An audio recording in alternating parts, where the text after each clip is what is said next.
Assalamualaikum warahmatullahi wabarakatuh. Waalaikumsalam warahmatullahi wabarakatuh.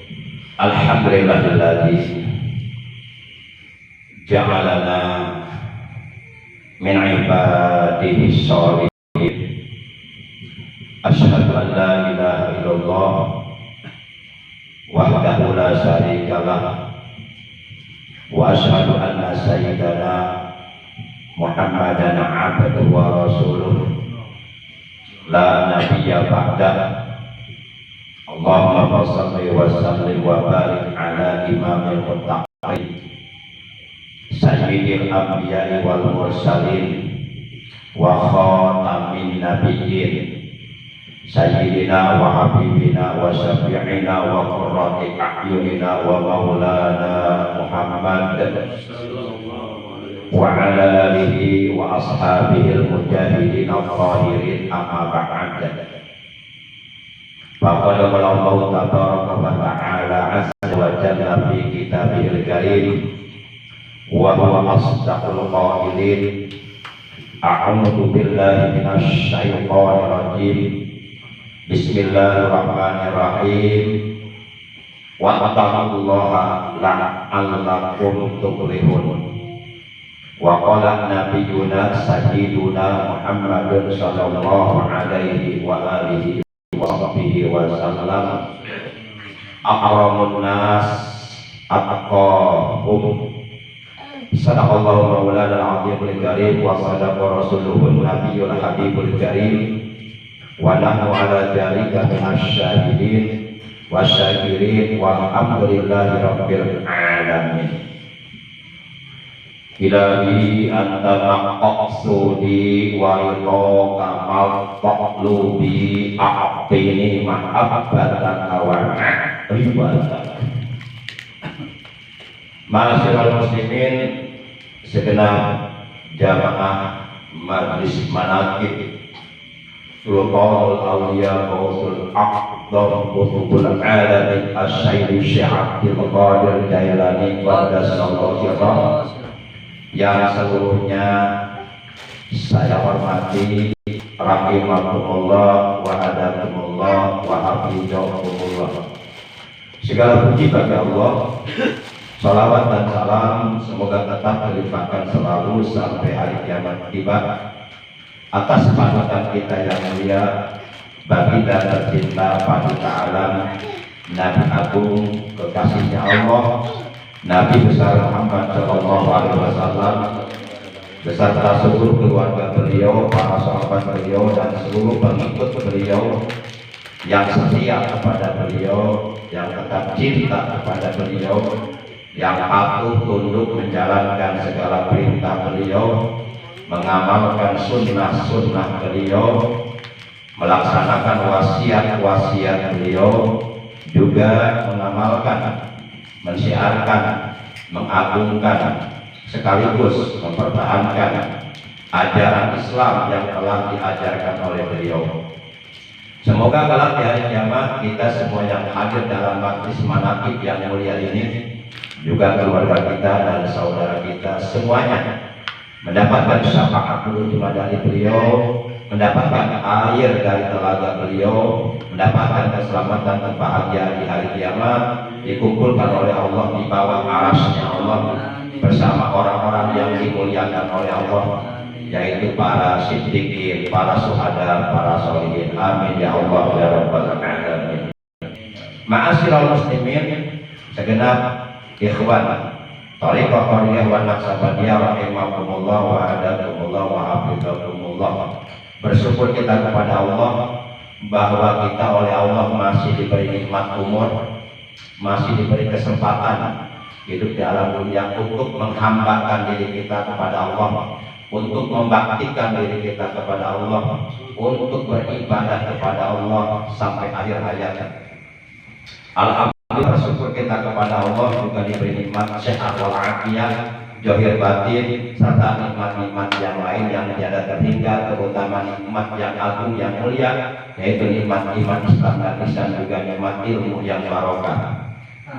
Pada malam ini kita sudah berada memasuki memasuki malam tanggal 7 di bulannya Allah, Syahrullah, bulannya Allah, yaitu bulan Rajab, bulan yang agung, bulan yang mulia, bulan haram. Tanggal 7 Rajab 1444 Hijriah, garis miring 28 Januari 2023, yang berarti kurang lebih sekitar 1 bulan 23 hari lagi kurang lebih seluruh umat Islam di seantero dunia akan memasuki 1 bulan yang sangat amat ditunggu-tunggu kedatangannya, dinanti-nanti, dirindukan kedatangannya oleh orang-orang yang benar-benar beriman kepada Allah. Karena di bulan itu Allah melipat gandakan pahala dari setiap kebaikan, dari setiap amal soleh, dari setiap ibadah yang dilakukan jauh lebih besar daripada perlipat gandaan pahala yang kita lakukan di bulan-bulan sebelumnya. Tidak lain, bulan itu adalah bulan suci Ramadan, bulan di mana seluruh kitab-kitab Allah yang 4, baik kitab Taurat, kitab Zabur, kitab Injil, kitab Al-Quran, dan 100 suhuf, seluruhnya oleh Allah diturunkan hanya di bulan Ramadan. Bulan di mana itu ada 1 malam yang nilainya jauh lebih baik daripada 1000 bulan. Khairum min alfi syahr, nilainya jauh lebih baik daripada 1000 bulan. 1000 bulan itu kalau kita hitung kurang lebih sekitar 83 tahun. Jadi kalau kita mendapatkan Lailatul Qadar di bulan Ramadan, itu artinya kita mendapatkan pahala ibadah 83 tahun. Mudah-mudahan kita semuanya hadir oleh Allah dikaruniai umur yang barokah, yang panjang, yang manfaat, yang maslahat, selalu disehatkan, diafiatkan lahir batin kita, selalu berada dalam pertolongan Allah, diberikan kelancaran dalam menjalankan ibadah kepada Allah secara istiqomah. Amin ya Allah ya Rabbal Alamin. Maka oleh karenanya pada kesempatan majlis manaqib pada malam ini di majlis zikir Bardul Qulub Kompleks TNI AD ya, Rindang Jaya, Sukamana, Bogor, RT berapa Ustaz?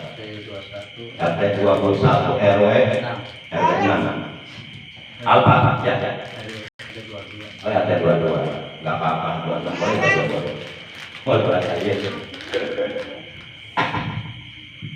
Al-Fakir pada malam ini mohon izin untuk menyampaikan materi tentang Darojatus Shaum, tentang darajah puasa, tentang tingkatan puasa. Kenapa Al-Fakir terinspirasi, termotivasi ingin menyampaikan materi ini? Karena sebentar lagi kita akan melaksanakan ibadah shaum, ibadah puasa di bulan suci Ramadan selama 1 bulan penuh. Maka oleh karenanya kita perlu memahami, mengerti, mengetahui puasa yang seperti apa, puasa yang didaki oleh Allah, puasa yang seperti apa, puasa yang sesuai dengan kehendak Allah. Tentu jawabannya sudah ada dalam Al-Quran. Itu jawaban dari Allah sendiri.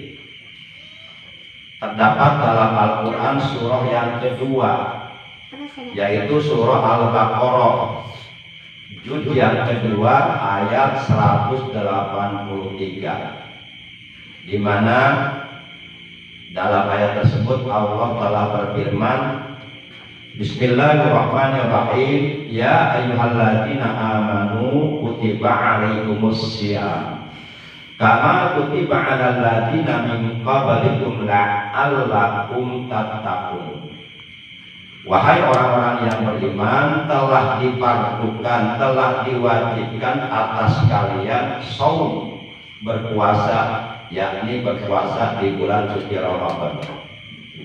Sebagaimana diwajibkan pula atas orang-orang sebelum kalian. Di penghujung ayat kita garis bawahi, Allah menegaskan la'allakum tattaqun. Nah, ini jawabannya. Agar kalian menjadi orang-orang yang bertakwa.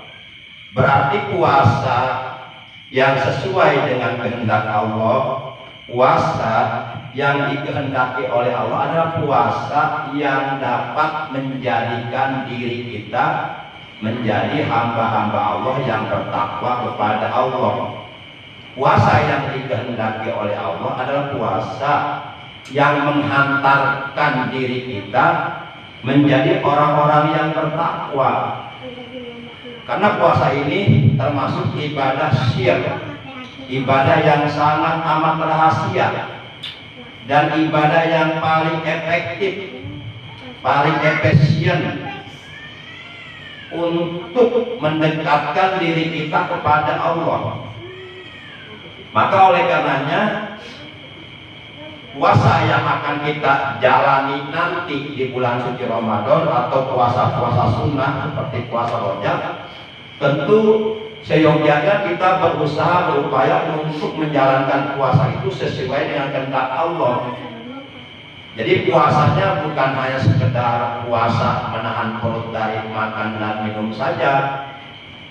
Puasanya bukan hanya puasa sekedar menahan farji dari keinginan syahwat saja. Para jamaah yang dimuliakan oleh Allah Subhanahu wa taala, kalau umpama kita melaksanakan ibadah puasa, baik puasa sunnah atau puasa wajib, hanya sekedar menahan perut dari makan dan minum saja, hanya sekedar menahan farji dari keinginan syahwat saja, maka tentu puasa yang seperti ini adalah bukan puasa yang dikehendaki oleh Allah, walaupun dia telah menggugurkan kewajiban puasanya.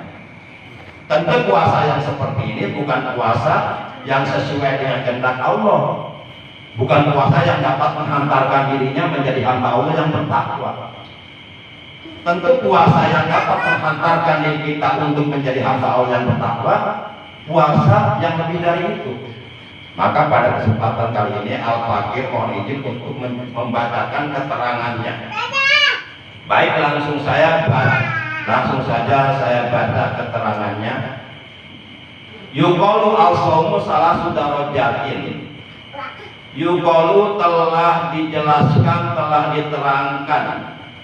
Al-shaumu bermula puasa salasu darajatin itu ada 3 darajat. Jadi puasa itu ada 3 tingkat, ada 3 level. Nah, kalau kita sudah mengetahui masing-masing level atau derajat puasa tersebut, maka nantinya kita dapat mengetahui puasa yang sedang saya lakukan ini puasa tingkat pertama, apa tingkat kedua, apa tingkat ketiga. Nah, itu akan dapat kita ketahui dan kita sadari apabila kita sudah memahami mengenai pengertian 3 macam tingkatan puasa tersebut. Baik.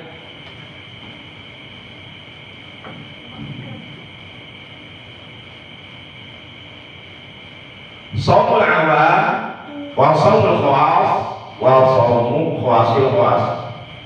Tingkatan yang pertama dinamakan puasa awam. Maksudnya puasa yang kebanyakan orang bisa melakukannya. Jangankan orang-orang yang sudah dewasa, jangankan orang-orang yang sudah sepuh, jangankan para guru besar, para kiai, para ajengan, para asatidz, bahkan anak kita pun yang masih duduk di SD, TK mampu melakukan puasa ini. Maka puasa awam ini puasa tingkatan yang paling rendah, puasa tingkatan pertama yang paling rendah. Puasa awam ini hanya sebatas menggugurkan kewajiban puasanya, tapi tidak akan dapat menghantarkan orang tersebut bisa menjadi hamba Allah yang bertakwa. Kenapa? Karena puasa ini hanya sekedar menahan perut dan farji saja. Sementara anggota badan yang lainnya seperti kedua matanya, lisannya, kedua telinganya, kedua tangannya, kedua kakinya tidak ditahan dari perbuatan dosa, dari perbuatan tercela, dari perbuatan yang dibenci oleh Allah. Nah, jangan sampai dari tahun ke tahun puasa Ramadan yang kita lakukan jalan di tempat masih puasa awam saja. Nah, sekarang kita tingkatkan puasa Ramadan ini, mudah-mudahan kita bisa meningkat ke level yang kedua, puasa khawas. Jadi yang pertama puasa awam, yang kedua puasa khawas, tingkatan yang ketiga yang paling tinggi adalah puasa khawasul khawas. Baik, dari 3 macam peringkatan puasa tersebut, insya Allah secara singkat, secara cepat akan kita baca keterangannya. Amma shaumul awam, adapun puasa awam, faqatul batni wal fardi an qadai syahwah, yaitu puasa hanya sekedar menahan diri atau mencegah diri, mencegah perut, menahan perut dan fardi dari keinginan syahwat. Nah, itulah yang disebut puasa awam, puasa tingkatan yang paling rendah. Kemudian wa amma shaumul khawas, dan adapun puasa tingkatan khawas, puasa tingkatan yang kedua yang derajatnya lebih tinggi daripada puasa awam, bahwa yaitu bermula puasa khawas shaumus sholihin, yaitu puasanya orang-orang yang soleh. Jadi puasa khawas ini puasa tingkatannya orang-orang yang soleh. Berarti kalau selama ini kita belum bisa melaksanakan puasa khawas, maka dapat kita simpulkan bahwa selama ini kita belum menjadi orang yang soleh. Karena puasanya aja seperti itu, amburadul. Ya, kita juga menyadari sih belum bisa menjadi orang yang soleh, tapi kita ingin menjadi orang yang soleh. Wahwa bermula puasa khawas itu kapul jawari, yaitu mencegah, menahan seluruh anggota badan kita, menahan seluruh organ tubuh kita, dari mulai kedua mata, lisan, hidung, kedua telinga, kedua tangan, perut, alat kelamin, kedua kaki, seluruhnya ditahan anil asam dari perbuatan-perbuatan dosa, dari perbuatan-perbuatan tercela, dari perbuatan-perbuatan yang dibenci oleh Allah. Nah, itu puasa tingkatan yang kedua yang derajatnya lebih tinggi daripada puasa awam, namanya yaitu puasa khawas. Pada yatimu, maka tidaklah akan sempurna opo jarika itu pelaksanaan puasa khawas illa kecuali bimudawamati khamsati asya'a, dengan mudawamah atau mendawamkan atau melanggengkan atau membiasakan akan 5 perkara. Berarti kalau kita ingin mencapai derajat puasa khawas nanti bulan suci Ramadan, maka kita harus membiasakan yang 5 perkara ini. Yang 5 perkara ini harus kita penuhi, harus kita jalankan, harus kita lakukan, harus kita laksanakan, agar puasa Ramadan nanti yang akan kita kerjakan mencapai derajat puasa tingkatan yang kedua, yaitu puasa khawas, puasanya orang-orang yang soleh. Apakah gerangan yang 5 perkara tersebut yang harus kita dawamkan, yang harus kita biasakan? Al-awalu, bermula yang pertama, ghaddul basari an kulli ma yudamu syara'an, yaitu memejamkan mata, memejamkan pandangan, menahan pandangan mata, menahan penglihatan dari setiap perkara yang dicela oleh agama. Jadi sedang puasa kita harus mampu menjaga pandangan mata kita. Pandangan matanya jangan diumbar, matanya jangan jelalatan, matanya jangan mata keranjang, matanya jangan digunakan untuk melihat sesuatu yang tidak baik, yang dilarang, yang diharamkan oleh Allah, baik melihatnya secara langsung ataupun melalui alat teknologi seperti HP. Kan di HP itu banyak sampah-sampahnya, banyak sampahnya itu, banyak. Jamaah yang dimuliakan itu sampah-sampah busuk itu di HP banyak. Nah, jangan sampai dilihat. Ingat, kita sedang puasa. Kalau kita nggak mampu menjaga mata, boleh jadi nanti puasa yang sedang kita lakukan rusak, pahalanya hilang. Akhirnya kata Nabi, kamin so'imin laisa lahu min siyamihi ilal ju' wal 'atas. Banyak sekali orang yang melakukan puasa, akan tetapi mereka tidak mendapatkan pahala dari puasa yang mereka lakukan, melainkan mereka hanya mendapatkan lapar dan haus saja, karena puasanya hanya menahan perut dari makan dan minum saja. Puasanya menahan pagi saja dari ingin syahwat, tapi anggota badannya, matanya dan yang lain tidak ditahan dari perbuatan tercela. Na'udzubillah min dzalik.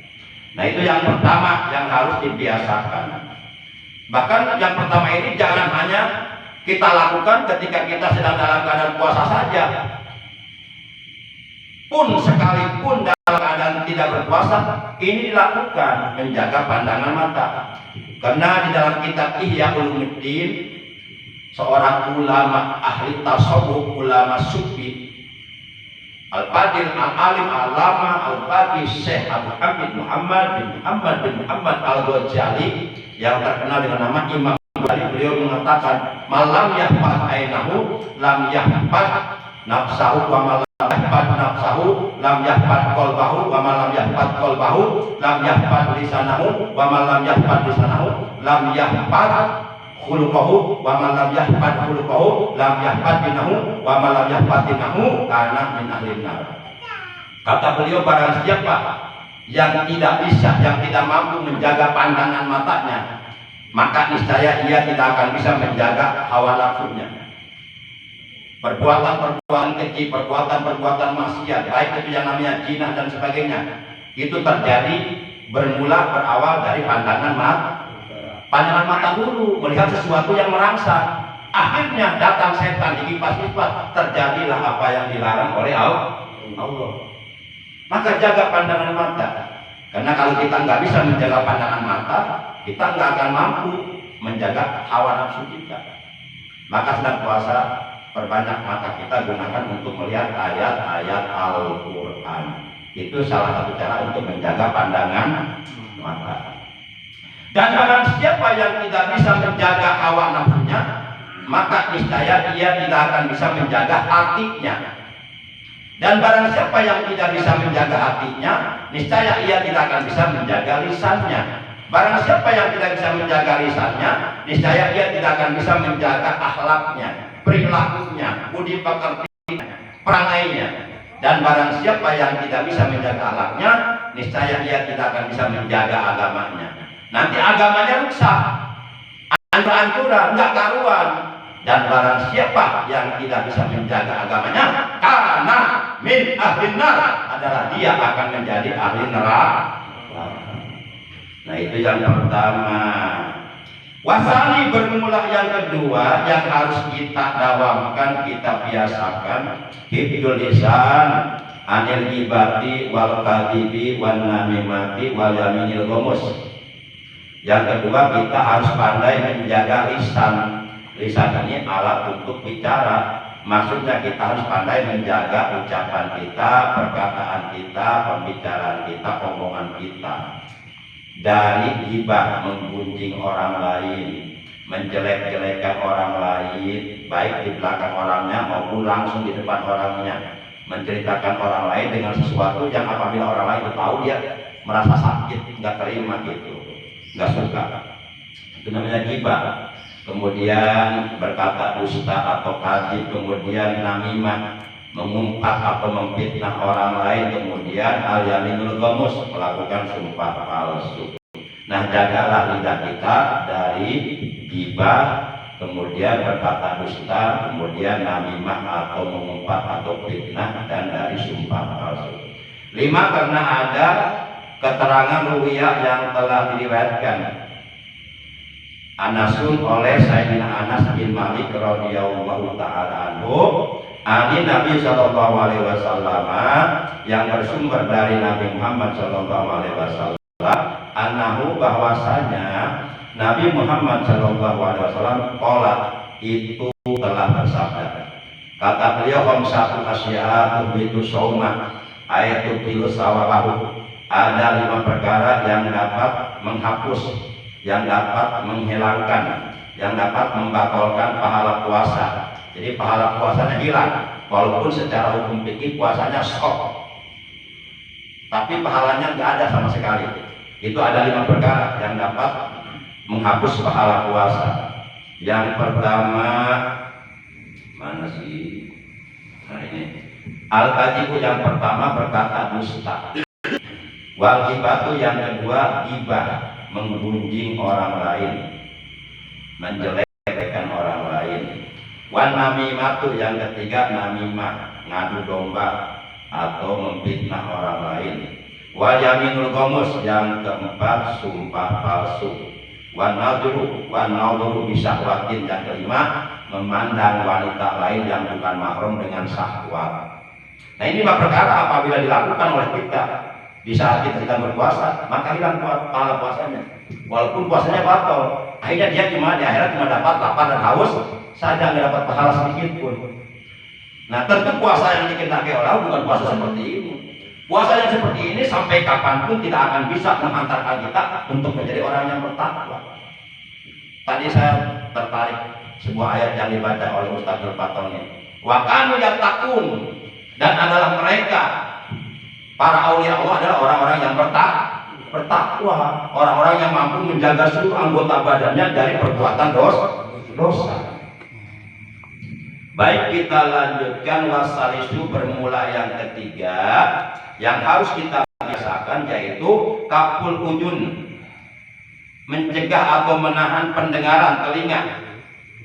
Anistima'i kulli makruh, dari mendengarkan setiap perkara yang dibenci oleh Allah, yang hukumnya makruh, seperti mendengarkan lagu-lagu yang tidak berfaedah, musik-musik yang tidak ada manfaatnya, yang hanya sekedar untuk hiburan saja, yang hanya sekedar untuk menggembirakan hawa nafsu kita saja. Nah daripada mendengarkan hal seperti ini, kita mendengarkan bacaan Quran, bacaan salawatan begitu. Warabi'u bermula yang keempat yang harus kita biasakan adalah kaful jamil aqdai anil makari wa kaful batni anis subhati fi waqtil iftar. Yang keempat, kita harus mampu menjaga, mencegah, menahan diri seluruh anggota badan kita, dari mulai ujung rambut sampai ujung telapak kaki, harus dijaga anil makari, dari perbuatan-perbuatan yang dapat mengundang kebencian Allah, kemurkaan Allah. Wakaful bakni, dan kita harus mampu mencegah, menahan diri, menjaga perut kita anis subuhati, dari kemasukan barang-barang subhat, yaitu barang-barang yang belum jelas halal dan haramnya. Ini makanan halal apa haram belum jelas, kita masukkan, berarti sudah masuk barang subhat ke dalam perut kita. Fi waqtil iftar, ketika kita berbuka puasa, maka berbuka puasalah dengan barang-barang, dengan makanan-makanan, minuman-minuman yang sudah jelas halalnya. Nah kalau kita berbuka puasa dengan makanan minuman boleh nyuri, itu ibarat orang membangun sebuah kota di dalam membangun sebuah gedung di dalam sebuah kota, lalu kota itu dibakar sama dia, maka gedung yang ada di dalam kota itu pun ikut terbakar, sia-sia puasanya. Para jamaah yang dimuliakan oleh Allah, pastikan makanan halal, pastikan minuman halal di saat kita sedang berbuka puasa, sebab kalau tidak, puasa akan menjadi sia-sia. Belakang tanggal sore-sore ayat tukang bayi dan kue dia malibi ngambil sendiri, dia masukin ke dalam kresek 10. Ini bi 5 biji, padahal 10. Udah maji, ada 5 biji. Dipakai buka puasa, percuma puasanya. Aduh kasihan bibi-bibi, masya Allah, udah tua lagi orangnya. Alhamdulillah yang keempat sudah sekarang. Itulah makna, karena tidak ada maknanya opo asaumu, puasa yang kita lakukan, yaitu menahan perut dari anitoami, dari makan al halal yang halal. Summa iftar, kemudian berbuka puasa alal harami, atas makanan yang haram. Jadi nggak ada artinya, nggak ada puasanya, nggak ada maknanya. Kita berpuasa makan, menahan dari makanan minuman yang halal, tapi pas berbuka dengan makanan minuman yang haram. Lah ketika puasa dia mampu menahan makanan halal, minuman halal, dia mampu ditahan, nggak berani memasukkannya. Pas bukan berani memasukkan barang haram, nggak ada artinya puasa seperti itu. Cuma dapat lapar doang. Pamasalu, maka perumpamaan puasa yang seperti itu kaman seperti orang bana yang membangun kosron, sebuah gedung di dalam sebuah kota, wahadama, dan dia menghancurkan misron, sebuah kota tersebut. Qala alaihi salatu wassalam, telah bersabda Nabi Agung, Nabi besar Muhammad sallallahu alaihi wasallam, kam min shaimin la yau min syami ilal ju' wal alqas. Berapa banyak orang yang melakukan ibadah puasa, akan tetapi dia tidak mendapatkan pahala sedikit pun dari puasa yang dilakukannya, melainkan ia hanya sekedar mendapatkan lapar dan haus karena sedang berpuasa, tidak menjaga pandangan matanya, tidak menjaga telinganya, tidak menjaga perutnya. Baik, kita lanjutkan sedikit lagi, kita tamatkan. Udah pada ngantuk belum ini? Belum. Masih segar? Alhamdulillah. Kalau belum segar, kopinya diminum biasa segar. Airnya yang panas. Kalau perlu minta air neraka. Air jahanam. Wal khamisu, bermula yang kelima yang harus kita biasakan, yaitu Allah yastakiro, agar hendaknya jangan memperbanyak minal halali, dari memasukkan barang-barang yang halal. Ini tirakatnya para wali. Para wali itu banyak puasa, mereka sedikit memasukkan barang halal ke dalam perutnya. Itu yang notabene halal, apalagi yang haram. Makanya mereka pantas jadi wali. Kita mah main embat aja udah. Apapun dimakan, puasa buka puasa, kolak pisang dimakan semangkok habis, kolak ubi habis, sampai kolak beronjol dia habis. Embat terus, memperdulikan hawa nafsu. Nah, para wali tidak. Mereka banyak menahan perutnya dari makanan yang halal, artinya banyak puasa. Karena puasa ini adalah ibadah yang paling efektif untuk bisa mendekatkan diri kepada Allah.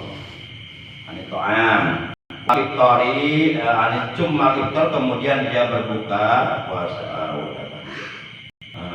Selanjutnya Allah yastakiro, agar hendaknya jangan memperbanyak minal halal, dari memasukkan makanan minuman yang halal. Waktu iftar, ketika berbuka puasa. Jadi buka puasanya jangan buka puasa balas dendam. Wah, ini dia nih yang ditunggu-tunggu dari subuh nih, baru tiba nih. Alhamdulillah, seneng. Hajar semuanya, balas dendam. Kapan lagi nih? Sudahlah, siang saya nggak bisa makan. Wah, itu buka puasa balas dendam itu, nafsu itu. Nah, ini nggak disukai oleh Allah. Allah nggak suka tata cara berbuka puasa seperti itu. Itu bukan kelakuannya para wali itu. Nah,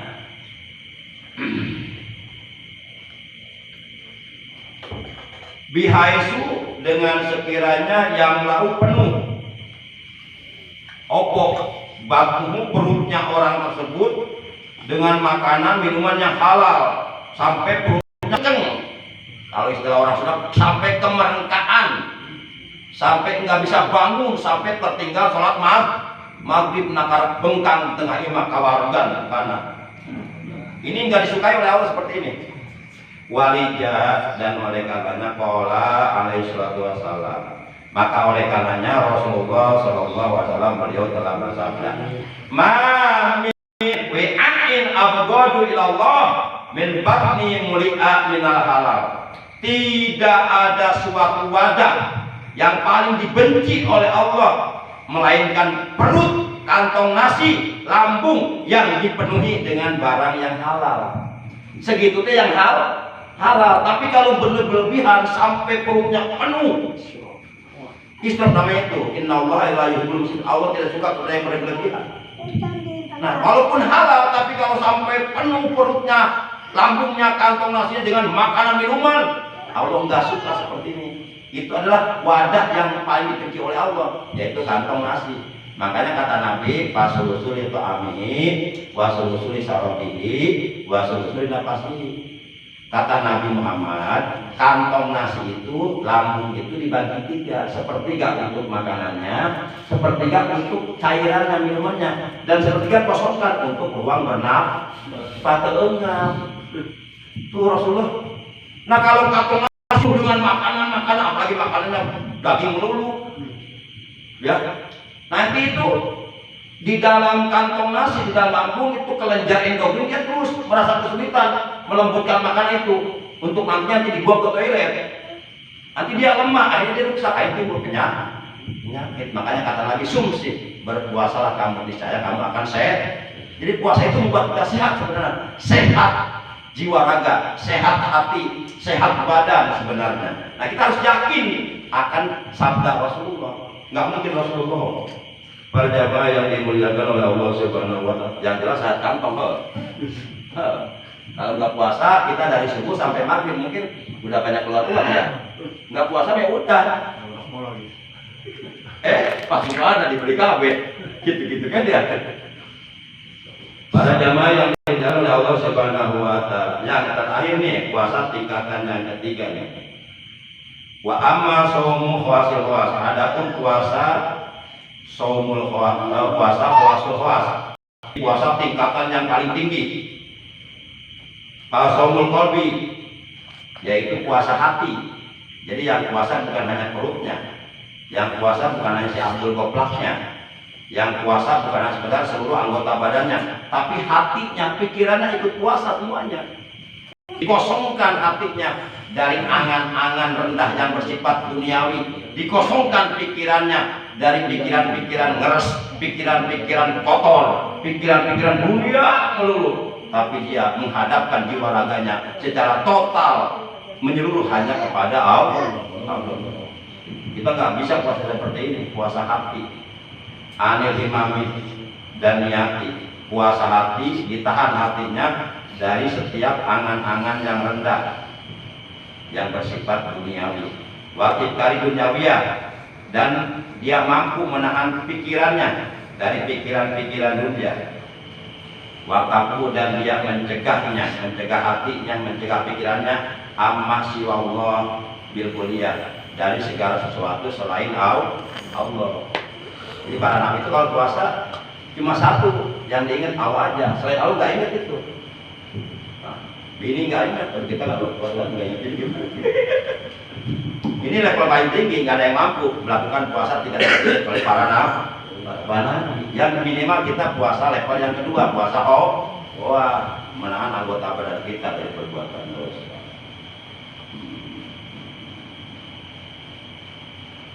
Kemudian faida, maka apabila tafakar, orang yang sedang melakukan puasa dengan tingkatan khawasul khawas, haja ini asoimu, orang yang berpuasa, bima, dia pikirannya memikirkan di dalam perkara siwa Allah selain Allah, yasulu, maka hasil al-fitru, buka puasa.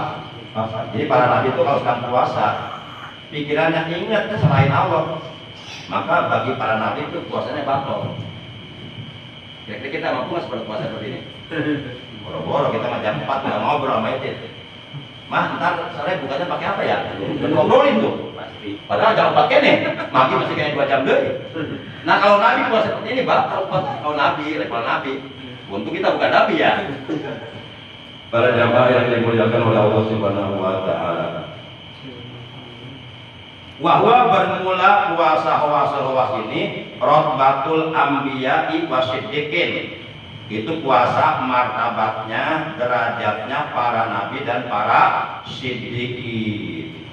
Fa inna tahqiqa hadzal maqam, maka untuk menyatakan, mentahqiqkan makom puasa khawasul khawas, yaitu al-iqbalu ila Allah ta'ala bil kulliyah wal insyirahu an ghairihi, yaitu menghadapkan seluruh jiwa raga, zahir batin, seluruhnya secara total menyeluruh hanya dihadapkan kepada Allah dan berpaling dari segala sesuatu selain Allah.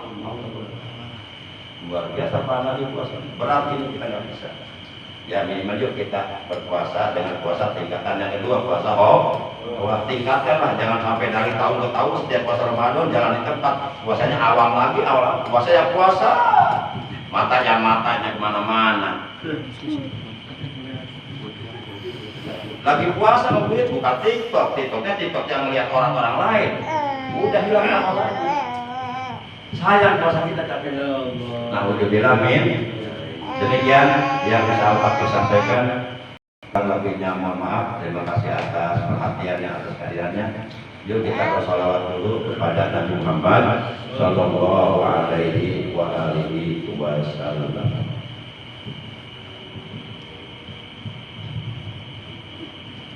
Yang tadi dipegang gimana enggak? Lupa. Hah? Lupa. Yang dipegang tadi gimana? Lupa. Salatullah salamullah ala Taha Rasulillah. Salatullah salamullah ala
siapa yang ingin selamat di dunia dan di akhirat, siapa yang ingin selamat